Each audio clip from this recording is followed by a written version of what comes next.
வணக்கம், என் பெயர் துர்கா குணசிலன். இன்று நாம் கிட்டிய மதிப்பு எனும் தலைப்பை பார்க்கவிருக்கின்றோம்.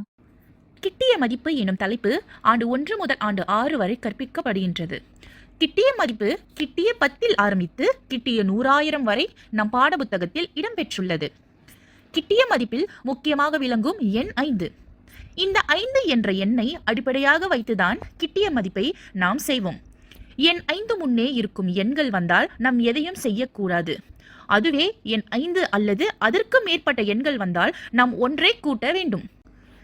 இதனை அடிப்படையாக கொண்டுதான் இந்த கிட்டிய மதிப்பு அமைகின்றது. நேரடியாக பாடத்திற்கு சென்று விடலாம். முதலாவதாக கிட்டிய 10. இங்கே 314 எனும் எண் கொடுக்கப்பட்டுள்ளது.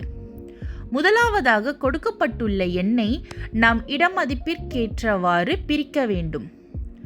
314 இதனை இடமதிப்பிற்கேற்றவாறு பிரித்தவுடன் எந்த கிட்டிய மதிப்பை கேட்கின்றனர் என்று பார்க்க வேண்டும். இப்பொழுது கிட்டிய 10.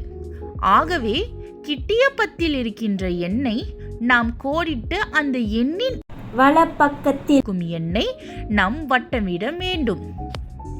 இப்பொழுது வட்டமிட்ட எண் 5ஐ விட அதிகமாக இருக்கின்றதா அல்லது குறைவாக இருக்கின்றதா என்பதை பார்க்க வேண்டும்.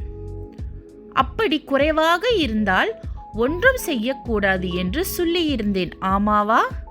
ஆக 4 என்பது 5ஐ விட குறைவாக இருக்கின்றது. எனவே நாம் அதனின் எந்த மாற்றமும் ஏற்படுத்தாமல் 1 என்ற எண்ணை அப்படியே எழுத வேண்டும். 1 எனும் எண்ணை எழுதுவதற்கு முன்பதாக அதற்கு முன் இருக்கும் எண் 3 எழுத வேண்டும். எனவே 3 1 எழுதிய பின் இந்த வட்டமிட்ட எண்ணும் சரி, வட்டமிட்ட எண்ணுக்கு பிறகு வரும் எண்களும் சரி சுழியமாக மாற்ற வேண்டும். இப்பொழுது 310 என விடை கிடைக்கும். இப்பொழுது இதே கிட்டிய 10 உள்ள அடுத்த எடுத்துக்காட்டினை நாம் பார்ப்போம். 316 எண்ணை முதலாவதாக நாம் இடமதிப்பு கேட்பவாறு பிரிக்க வேண்டும். பிரித்தவுடன் அங்கே கேட்கப்பட்டிருக்கும் கிட்டிய மதிப்புக்கேற்றவாறு அதனை கோடிட வேண்டும். எண் 1ஐ கோடிட வேண்டும். பிறகு வலது பக்கத்தில் உள்ள எண்ணை வட்டமிட வேண்டும். வட்டமிட்ட பிறகு அந்த எண் 5 அல்லது அதற்கும் மேற்பட்ட எண்கள் இருந்தால் நாம் 1ஐ கூட்ட வேண்டும். இங்கே கொடுக்கப்பட்டுள்ள எண் 6 ஆகும். ஆகவே 1 என்பது 2ஆக மாறும். 1க்கு முன்பதாக இருக்கும் எண் 3ஐ அப்படியே எழுத வேண்டும். எனவே 3 2 எழுதிய பின் அந்த வட்டமிட்ட எண்ணும் சரி, வட்டமிட்ட எண்ணுக்கு பிறகு வரும் எண்களும் சரி சுழியமாக மாற்ற வேண்டும். இறுதியில் நமக்கு 320 கிடைக்கும். அடுத்த எடுத்துக்காட்டு கிட்டிய 100.